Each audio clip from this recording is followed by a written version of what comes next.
सभी भगवत प्रेमियों को हमारी राधे राधे।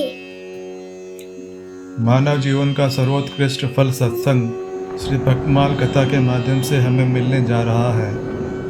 श्री भक्तमाल कथा के प्रधान श्रोता हमारे श्री प्रिया प्रीतम जी हैं। उनके श्री चरणों में प्रणाम करते हुए आइए आज के भक्त चरित्र का श्रवण करें। राम हृदय श्री हनुमान जी। यत्र यत्र रघुनाथ कीर्तनम तत्र तत्र कृत मस्तकांजलिम वाष्प वारी परिपूर्ण लोचनम मारुतिम नमत राक्षसांतकम प्रणवो पवन कुमार खलबन पावक ज्ञान घन जासु हृदय आगार बसई राम सर चापधर। भगवान शंकर के अंश से वायु के द्वारा कपिराज केसरी की पत्नी अंजना में हनुमान जी का प्रादुर्भाव हुआ।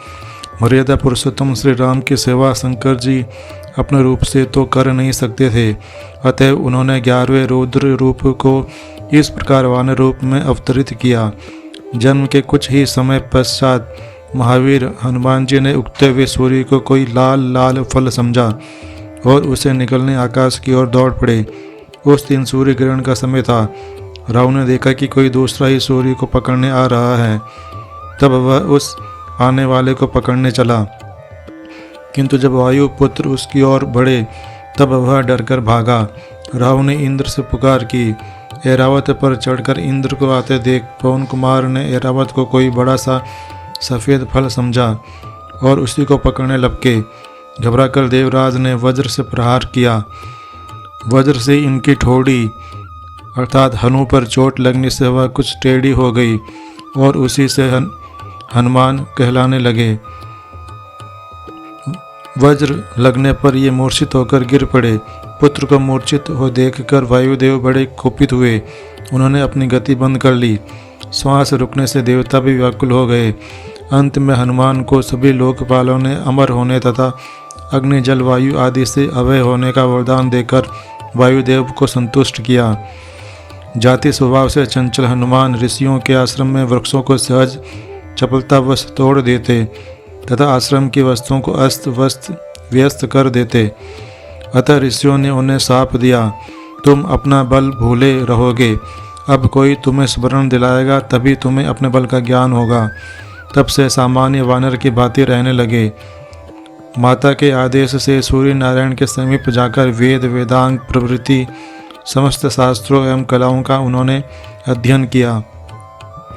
उसके पश्चात किष्किंधा में आकर सुग्रीव के साथ रहने लगे। सुग्रीव ने उन्हें अपना निजी सचिव बना लिया। जब बाली ने सुग्रीव को मारकर निकाल दिया तब भी ये सुग्रीव के साथ ही रहे। सुग्रीव के विपत्ति के साथी होकर ऋषि मुख पर उनके साथ ही रहते थे। बचपन में माता अंजना से बार बार आग्रह पूर्वक इन्होंने अनादि रामचरित्र सुना था। अध्ययन के समय वेद में पुराणों में श्री राम कथा का अध्ययन किया था। किष्किंधा आने पर यह भी ज्ञात हो गया कि परात्पर प्रभु ने अयोध्या में अवतार धारण कर लिया। अब ये बड़ी उत्कंठा से अपने स्वामी के दर्शन की प्रतीक्षा करने लगे। श्रीमद् भागवत में कहा गया है, जो निरंतर भगवान की कृपा की आतुर प्रतीक्षा करते हुए अपने प्रारब्ध से सुख दुख को संतोषपूर्वक भोगते रहकर हृदय वाणी तथा शरीर से भगवान को प्रणाम करता है, हृदय से भगवान का चिंतन, वाणी से भगवान के नाम गुण का ज्ञान कीर्तन और शरीर से भगवान का पूजन करता रहता है, वह मुक्ति पद का स्वत्व अधिकारी हो जाता है। श्री हनुमान जी तो जन्म से ही माया के बंधनों से सर्वथा मुक्त थे। वे तो अहर्निश अपने स्वामी श्री राम के ही चिंतन में लगे रहते थे। अंत में श्री राम अपने छोटे भाई लक्ष्मण के साथ रावण के द्वारा सीता जी के चोरा लिए जाने पर उन्हें ढूंढते हुए ऋषिमुख के पास पहुँचे।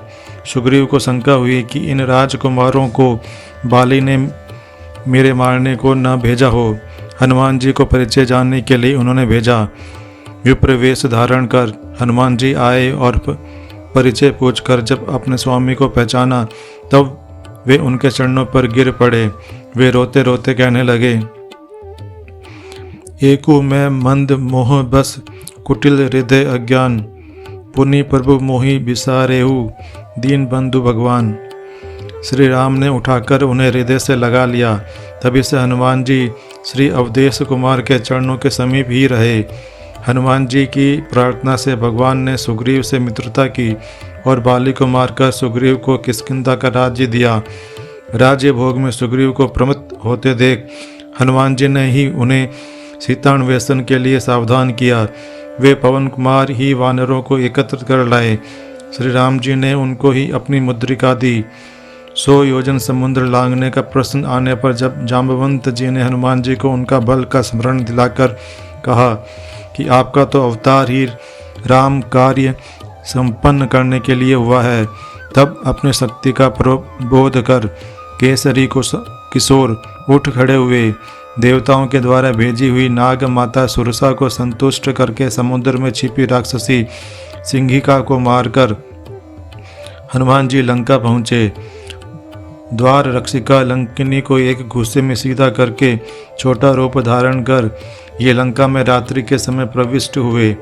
विभीषण जी से पता पाकर अशोक वाटिका में जानकी जी के दर्शन किए। उनको आश्वासन देकर अशोक वन को उजाड़ डाला। रावण के भेजे राक्षसों तथा रावण पुत्र अक्षय कुमार को मार दिया। मेघनाद इन्हें किसी प्रकार बांधकर राज्यसभा में ले आ गया। वहाँ रावण को भी हनुमान जी ने अभिमान छोड़कर भगवान के शरण लेने की शिक्षा दी। राक्षस राज की आज्ञा से इनकी पूंछ में आग लगा दी गई।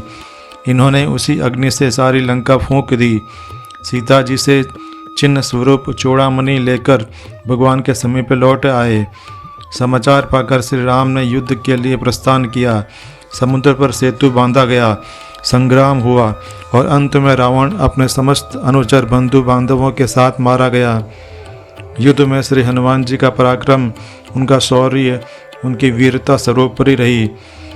वानरी सेना के संकट के समय वे सदा सहायक रहे। राक्षस उनकी हुंकार से ही कांपते थे।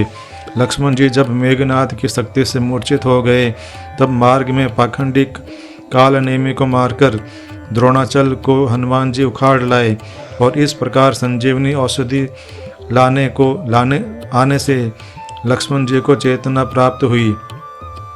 मायावी अहि रावण जब माया करके राम लक्ष्मण को युद्ध भूमि से चुरा ले गया तब पाताल जाकर अहि रावण का वध करके हनुमान जी श्री राम जी को भाई लक्ष्मण जी के साथ ले आए। रावण वध का समाचार श्री जानकी जी को सुनाने का सौभाग्य और श्री राम लौट रहे हैं, ये आनंददायी समाचार भरत जी को देने का गौरव भी प्रभु ने अपने प्रिय सेवक हनुमान जी को ही दिया। हनुमान जी विद्या, बुद्धि, ज्ञान तथा पराक्रम की मूर्ति है, किंतु इतना सब होने पर भी अभिमान उन्हें छू तक नहीं गया।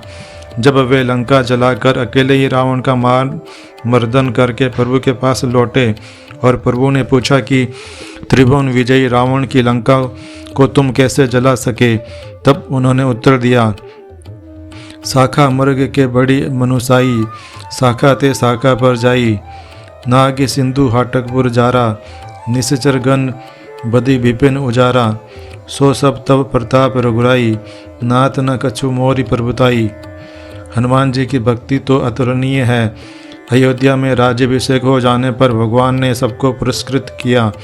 सबसे अमूल्य अयोध्या के कोष की सर्वश्रेष्ठ मणियों की माला श्री जानकी जी ने अपने कंठ से उतारकर हनुमान जी के गले में डाल दी।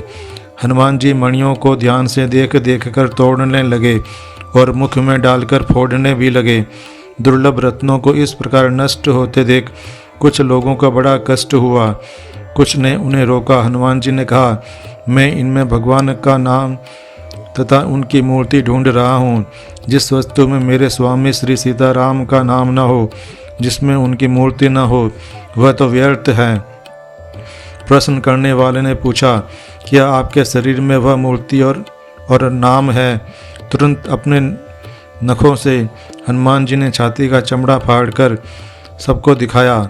उनके रोम रोम में राम यह परम दिव्य नाम अंकित था और उनके हृदय में श्री जनक नंदनी जी के साथ सिंहासन पर बैठे महाराज धीराज श्री अवधदेश की भुवन सुंदर मूर्ति विराजमान थी।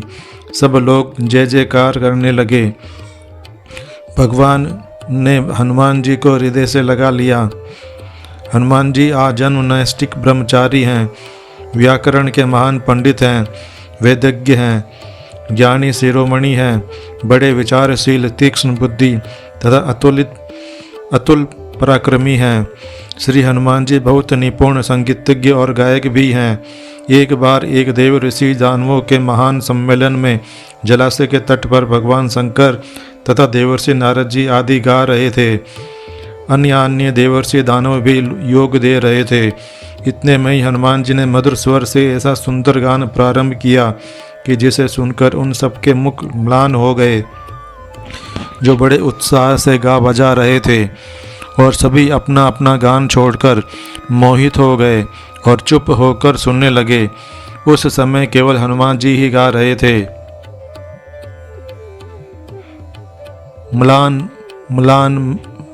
म्लानम भक्त कृशा पुष्टास्तदाभनम स्वाम स्वाम गीतमतः सर्वे तिरस्कृत्येव मूर्छितः तूष्णीं भूतं संभवद देवर्षि गण दानवम एक स हनुमान गाता श्रोतारः सर्व एवते। जब तक पृथ्वी पर श्री राम की कथा रहेगी तब तक पृथ्वी पर रहने का वरदान उन्होंने स्वयं प्रभु से मांग लिया है। श्री राम जी के अश्वमेघ यज्ञ में अश्व की रक्षा करते समय जब अनेक महासंग्राम हुए तब उनमें हनुमान जी का पराक्रम ही सर्वथा विजयी हुआ। महाभारत में भी केसरी कुमार का चरित्र है। वे अर्जुन के रथ की ध्वजा पर बैठे रहते थे। उनके बैठे रहने से अर्जुन के रथ को कोई पीछे नहीं हटा सकता था। कई अवसरों पर उन्होंने अर्जुन की रक्षा भी की। एक बार भीम, अर्जुन और गरुड़ जी को आपने अभिमान से भी बचाया था। कहते हैं कि हनुमान जी ने अपने वज्र नख से पर्वत की शिलाओं पर एक रामचरित काव्य लिखा था। उसे देखकर महर्षि वाल्मीकि को दुख हुआ कि यदि यह काव्य लोक में प्रचलित हुआ तो मेरे आदि काव्य का समादर न होगा। ऋषियों को संतुष्ट करने के लिए हनुमान जी ने वे शिलाएं समुद्र में डाल दी। सच्चे भक्त में यश मान बढ़ाई की इच्छा का लेस भी नहीं होता। वह तो अपने प्रभु का पावन यश ही लोक में गाता है। श्री राम कथा श्रवण, राम नाम कीर्तन के हनुमान जी अनन्य प्रेमी हैं। जहाँ भी राम नाम का कीर्तन या राम कथा होती है वहाँ वे गुप्त रूप से आरंभ में ही पहुँच जाते हैं। दोनों हाथ जोड़कर सिर से लगाए सबसे अंत तक वहाँ वे खड़े ही रहते हैं। प्रेम के कारण उनके नेत्रों से बराबर आंसू झड़ते रहते हैं। उन अनन्य तथा अतुलनीय श्री राम भक्त के पावन पद कमलों में अनंत नमस्कार। आज के हमारे भक्त चरित्र का वर्णन इतना ही। कल हम एक नए भक्त चरित्र के साथ श्री प्रिया प्रीतम जी के समक्ष प्रस्तुत होंगे। आपको हमारी राधे राधे।